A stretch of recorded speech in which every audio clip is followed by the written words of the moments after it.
This is going to be a short PowerPoint presentation on medical, legal, and ethical issues. Introduction. A basic principle of emergency care is to do no further harm, can avoid legal exposure by acting in good faith and according to an appropriate standard of care, such as our state protocols. To avoid civil and criminal actions, provide competent emergency medical care that conforms with the standard of care.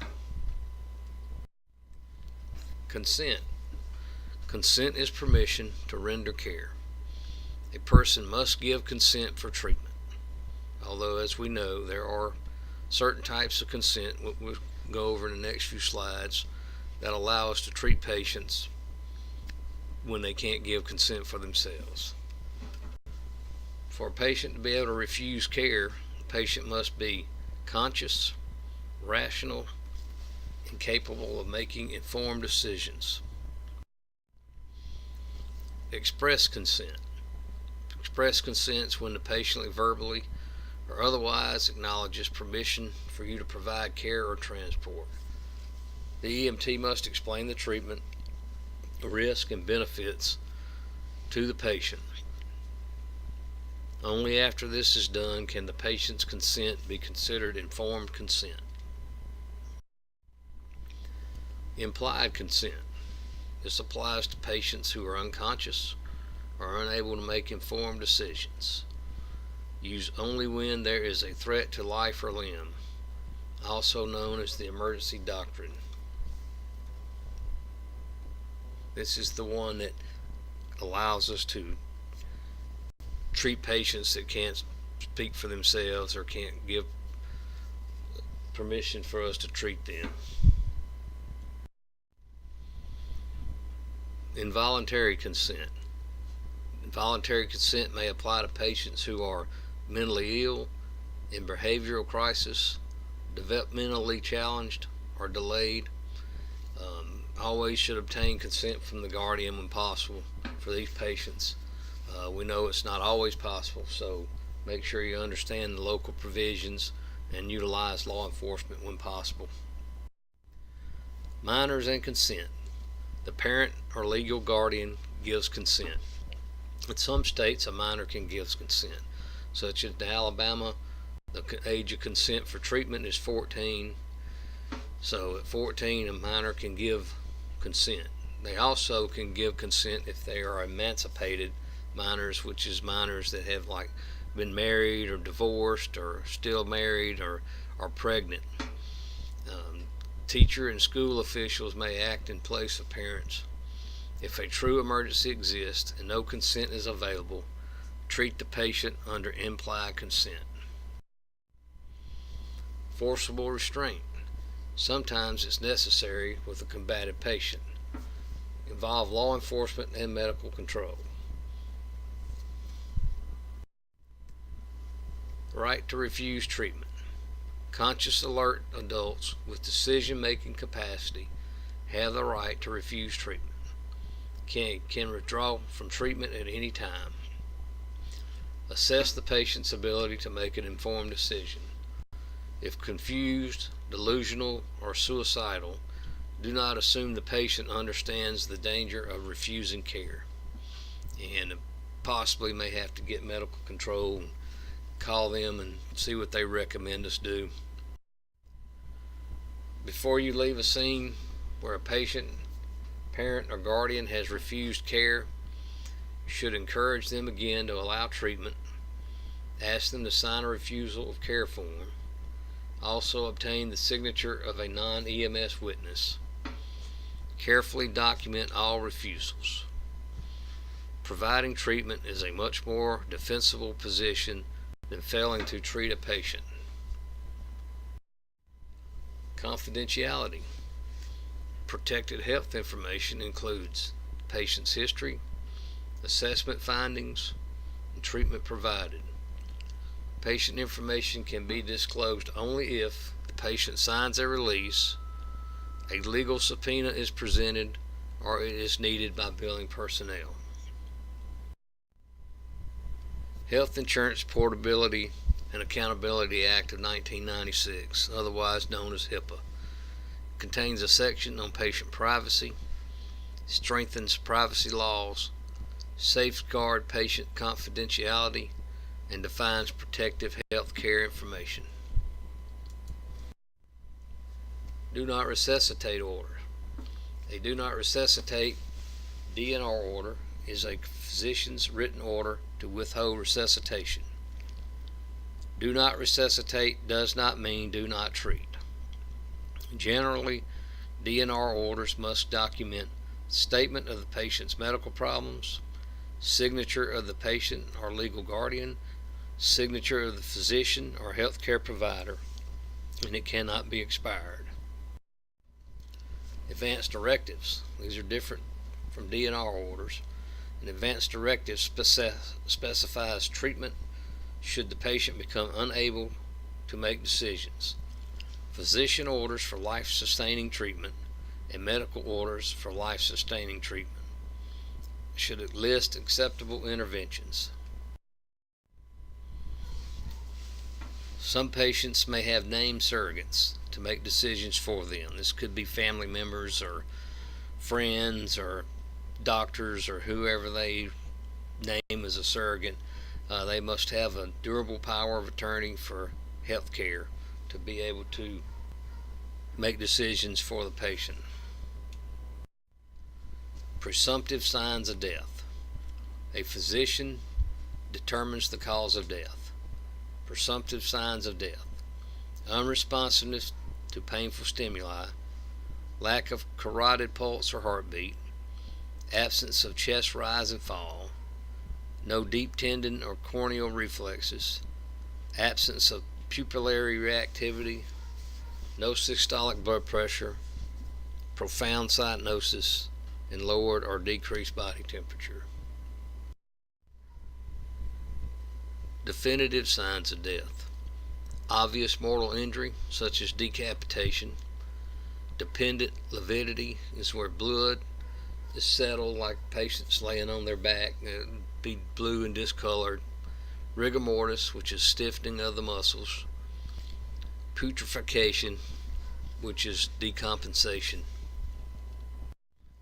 Medical examiner cases: dead on arrival, dead on scene, death without previous medical care, suicide, violent death, poisoning known or suspected, death from car accidents, suspicion of a criminal act, and infant and children's death. Organ donors: evidence by information on organ donor card and or driver's license. Your priority is to save the patient's life. Organs need oxygen. Medical alert identification. These come in forms such as a bracelet, necklace, keychain, or card. They indicate DNR orders, allergies, serious medical conditions such as diabetes. Some of these patients may wear a medical bracelet that contains a USB flash drive. Scope of practice outlines the care you are able to provide, usually defined by state law. A medical director further defines the scope of practice by developing protocols and standing orders. Standards of care. Talked about this earlier. It's the manner in which you must act or behave. It's defined as what a reasonable EMT in a similar situation would do. It's established by local custom, law, professional or institutional standards, textbooks, and standards imposed by states. Duty to act. When an EMT has a responsibility to provide patient care, once your ambulance responds to a call, when treatment is begun. Negligence. Failure to provide standard of care. All four elements must be present for negligence to apply. You must have a duty to respond. You must have breached that duty. You should have caused damages and causation. Abandonment is unilateral termination of care by EMT without the patient's consent, making provisions for continuing care. Abandonment may take place at the scene or in the emergency department. Always obtain a signature on the patient care record. Assault, battery, and kidnapping. Assault is unlawfully placing a person in fear of immediate bodily harm. An example of this is a restraint. Also, be assaulted by being told by someone that they're going to hurt you or without laying a hand on you. That can be assault. Battery is the unlawful touching a person. Example was providing care without consent. Kidnapping is seizing, confining, abducting, or carrying away by force. Example of this is if we transported someone against their will without their permission. False imprisonment, unauthorized confinement of a person. Example, the patient rescinds consent, but the EMTs do not let the patient leave the ambulance.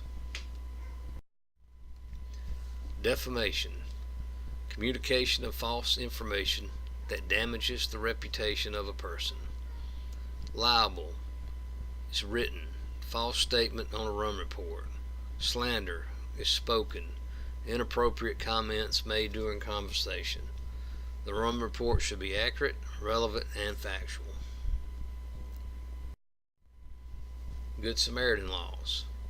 The Good Samaritan actions acted in good faith, no expectation of compensation, within the scope of practice, did not act in grossly negligent manner. Gross negligence is conduct that constitutes willful or reckless disregard for a duty or standard of care. Records and reports. Should maintain complete records for all incidents involving sick or injured patients. The courts consider an action that was not recorded was not performed. That's why we all should remember to document. Incomplete or untidy reports are evidence of poor emergency care.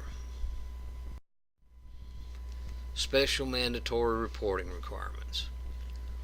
Child or older person abuse, injury during a felony, drug-related injuries, childbirth, attempted suicides, dog bites, and certain communicable disease are all special mandatory reporting requirements. Also assaults, domestic violence, sexual assault or rape, exposure to infectious disease, restrained patient, crime scene, or deceased. Ethical responsibilities. Ethics is a philosophy of right and wrong, moral duties, ideal professional behavior. Morality is a code of conduct affecting character, conduct, and conscience.